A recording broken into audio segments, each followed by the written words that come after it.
Assalamualaikum warahmatullahi wabarakatuh. Selamat malam, salam sejahtera untuk kita sekalian. Swastiastu, Namo Buddhaya, salam kebajikan, salam bahagia, salam sehat, dan rahayu untuk kita semua.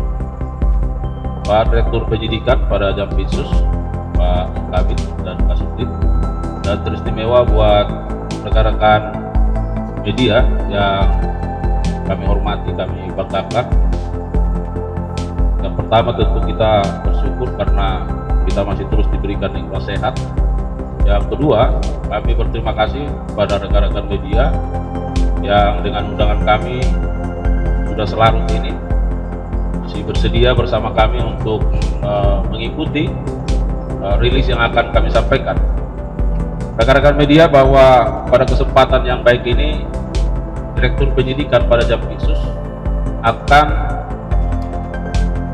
merilis perkembangan penanganan perkara, dalam hal ini penyidikan perkara dugaan tindak pidana korupsi dalam tata kelola minyak mentah dan produk kilang pada Pertamina Subholding dan KKKS tahun 2018-2023.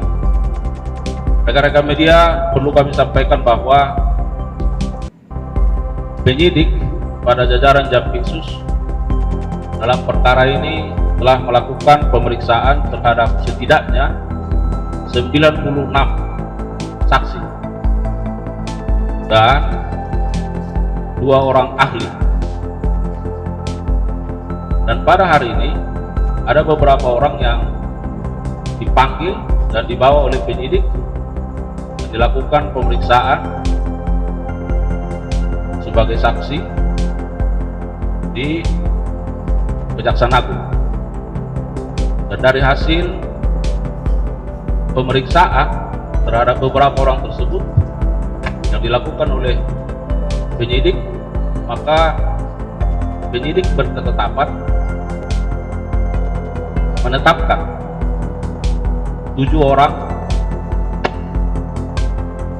saksi menjadi tersangka. Dan penyidik juga pada jajaran Jampitsus berketetapan melakukan penahanan terhadap 7 orang tersebut. Tentu secara rinci akan disampaikan oleh Direktur Penyidikan. Satu hal yang ingin kami sampaikan pada kesempatan yang baik ini, bahwa tentu kita harapkan ke depan BUMN kita seperti Pertamina tentu akan mengalami banyak perubahan ke arah yang positif, khususnya terkait dengan tata kelolanya, sehingga Pertamina akan memberikan kontribusi terbaik bagi kesejahteraan rakyat. Rekan-rekan media, tentu seperti apa rilis yang akan disampaikan oleh penyidik pada Jampitsus, kita simak bersama. Direktur Penyidikan akan menyampaikan perkembangan. Direktur Penyidikan, kami persilakan. Terima kasih. Assalamualaikum warahmatullahi wabarakatuh. Selamat malam bagi kita semua. Yang saya hormati Bapak Kapus Penkum serta jajaran, teman-teman jurnalis yang pada malam hari ini hadir bersama kami. Langsung saja saya akan menyampaikan perkembangan penanganan perkara terkait penyidikan dugaan tindak pidana korupsi dalam tata kelola minyak mentah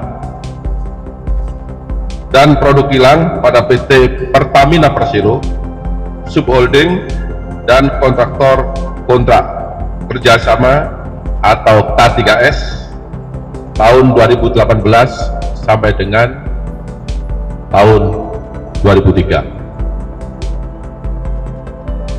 Bahwa pada hari ini Senin tanggal 24 Februari 2025 kami kembali menyampaikan perkembangan penyidikan perkara dugaan tindak pidana korupsi dalam tata kelola minyak mentah dan produk kilang pada PT Pertamina Persero Subholding dan kontrak kerjasama atau K3S tahun 2018 sampai dengan tahun 2023. Berdasarkan surat perintah penyidikan nomor 59 garis miring FD 2 garis miring FD 2 garis miring 10 garis miring 2024 tanggal 24 Oktober 2024. Berdasarkan perkembangan penyidikan tersebut, tim penyidik menyimpulkan dalam ekspos perkara bahwa telah terdapat serangkaian perbuatan tindak pidana korupsi yang dapat merugikan keuangan negara dari adanya alat bukti yang cukup, yaitu sebagaimana telah disampaikan tadi oleh Pak Kapus Penkum, yaitu berdasarkan keterangan saksi, berdasarkan keterangan ahli, berdasarkan bukti dokumen yang telah disita secara sah dan bukti-bukti lain termasuk barang bukti elektronik atau BBI. Berdasarkan alat bukti tersebut, tim penyidik pada malam hari ini menetapkan 7 orang sebagai tersangka, antara lain 1. RS, yang bersangkutan adalah Direktur Utama PT Pertamina Patra Niaga. Yang kedua, SDS, yang bersangkutan adalah Direktur Feedstock and Product Optimization PT Kilang Pertamina Internasional. Ketiga, JF selaku Direktur Utama PT Pertamina Internasional Shipping. Keempat, AP selaku VP Feedstock Management PT Kilang Pertamina Internasional. Yang kelima, MKAN selaku Beneficial Owner PT Navigator Katulistiwa. Keenam, DW selaku Komisaris PT Navigator Katulistiwa dan Komisaris PT Jenggala Maritim. Jadi yang bersangkutan menjabat sebagai komisaris pada 2 perusahaan sekaligus. Sedangkan yang terakhir, ketujuh, adalah GRJ selaku komisaris Jenggala Maritim dan sekaligus menjabat sebagai Direktur Utama PT Orbit Terminal Merak. Itulah 7 tersangka yang telah ditetapkan oleh penyidik pada malam hari ini berdasarkan alat bukti yang cukup.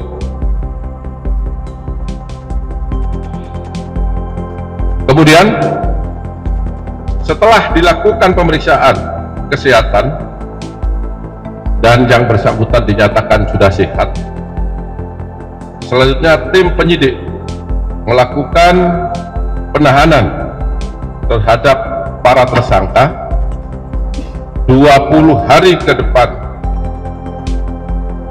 terhitung sejak hari ini tanggal 24 Februari 2025 berdasarkan surat perintah penahanan. Yang pertama, surat perintah penahanan nomor 14, kemudian surat perintah penahanan nomor 13,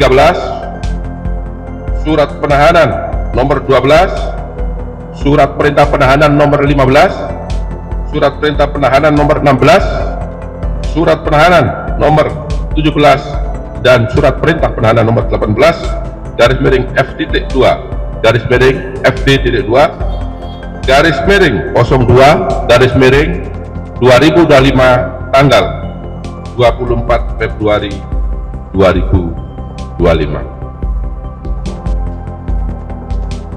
Adapun kasus posisi akan saya sampaikan sebagai berikut. Bahwa pada periode 2018 sampai dengan periode 2023, pemenuhan minyak mentah dalam negeri seharusnya wajib mengutamakan pasokan minyak bumi dari dalam negeri, dan Pertamina wajib mencari pasokan minyak bumi yang berasal dari kontraktor dalam negeri sebelum merencanakan impor minyak bumi sebagaimana diatur dalam pasal 2 dan pasal 3 Peraturan Menteri ESDM nomor 42 tahun 2018 tentang prioritas pemanfaatan minyak bumi untuk pemenuhan kebutuhan di dalam negeri. Namun berdasarkan fakta penyidikan yang didapat, tersangka RS, SDS, dan AP melakukan pengondisian dalam rapat optimalisasi hilir atau OH yang dijadikan dasar untuk menurunkan produksi kilang sehingga produksi minyak bumi dalam negeri tidak terserap seluruhnya, dan pada akhirnya pemenuhan minyak mentah maupun produk kilang dilakukan dengan cara impor. Pada saat produksi kilang minyak sengaja diturunkan, maka produksi minyak mentah dalam negeri oleh K3S sengaja ditolak dengan fakta sebagai berikut. Produksi minyak mentah oleh K3S tidak memenuhi nilai ekonomis, padahal harga yang ditawarkan oleh K3S masih masuk range harga HBS. Yang kedua, produksi minyak mentah K3S dilakukan penolakan dengan alasan spesifikasi tidak sesuai dengan spek.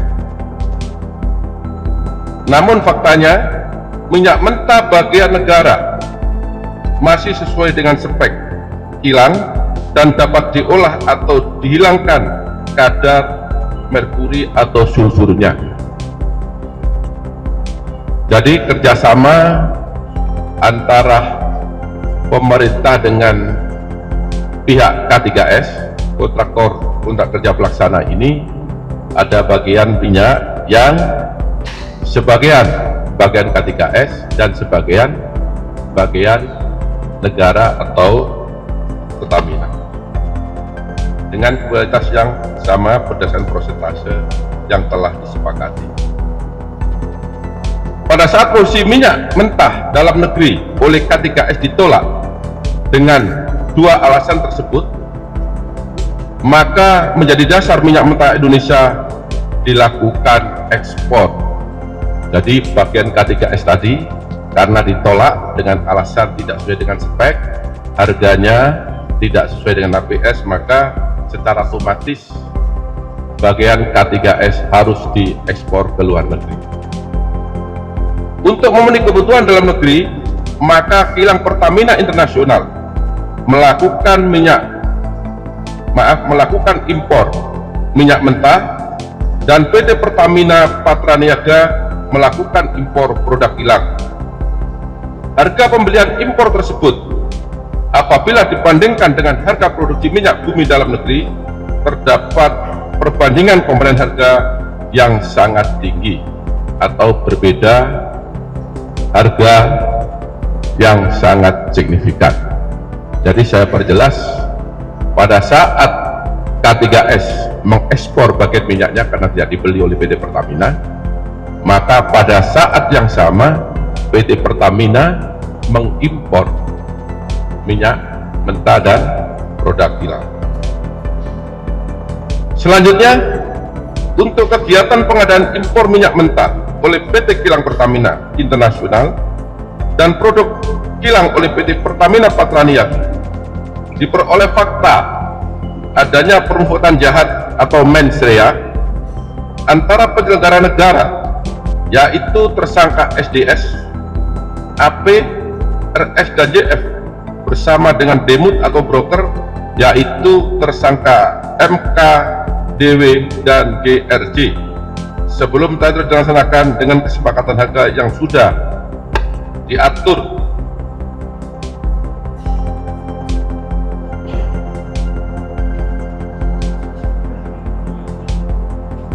yang bertujuan untuk mendapatkan keuntungan secara melawan hukum dan merugikan keuangan negara.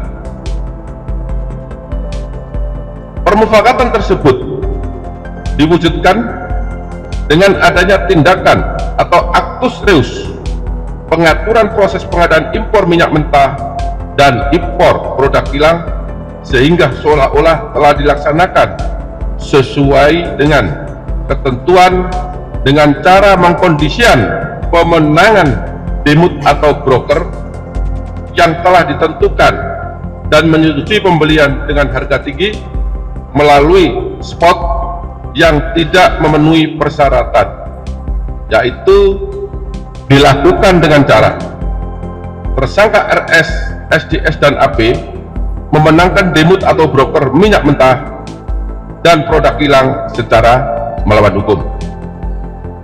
Yang kedua, tersangka DM dan GRJ melakukan komunikasi dengan tersangka AP untuk dapat memperoleh harga tinggi pada saat syarat belum terpenuhi dan mendapatkan persetujuan dari tersangka SDS untuk impor minyak mentah dan dari tersangka RS untuk produk kilang. Dalam pengadaan produk kilang yang dilakukan oleh PT Pertamina Patraniaga, tersangka RS melakukan pembelian atau pembayaran untuk RON 92, padahal sebenarnya yang dibeli adalah RON 90 atau lebih rendah, kemudian dilakukan blending di depo untuk menjadi RON 92, dan hal tersebut tidak diperbolehkan atau bertentangan dengan ketentuan yang ada. Pada saat telah dilakukan pengadaan impor minyak mentah dan impor produk kilang, diperoleh fakta adanya markup kontrak shipping atau pengiriman yang dilakukan oleh tersangka YF selaku Direktur Utama PT Pertamina International Shipping, sehingga negara mengeluarkan fee sebesar 13 sampai dengan 15% secara melawan hukum, sehingga tersangka MKAR mendapatkan keuntungan dari transaksi tersebut. Pada saat kebutuhan minyak dalam negeri mayoritas diperoleh oleh produk impor secara melawan hukum, maka komponen harga dasar yang dijadikan acuan untuk penetapan HP atau harga indeks pasar bahan bakar minyak untuk dijual kepada masyarakat menjadi mahal atau lebih tinggi, sehingga jadikan dasar pemberian kompensasi maupun subsidi bahan bakar minyak setiap tahun melalui APBN. Adanya beberapa perbuatan melawan hukum tersebut telah mengakibatkan adanya kerugian keuangan negara sekitar 197 triliun yang bersumber dari berbagai komponen. Yang pertama, kerugian ekspor minyak mentah dalam negeri, kemudian kerugian impor minyak mentah melalui demut atau broker, kerugian impor BBM melalui demut atau broker, kerugian pemberian kompensasi, dan kerugian karena pemberian subsidi karena harga minyak tadi menjadi tinggi.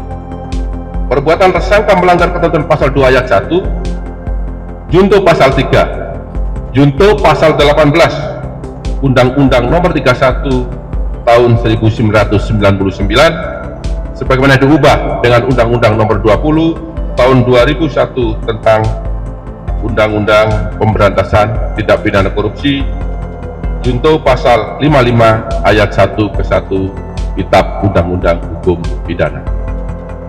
Demikian perkembangan penyidikan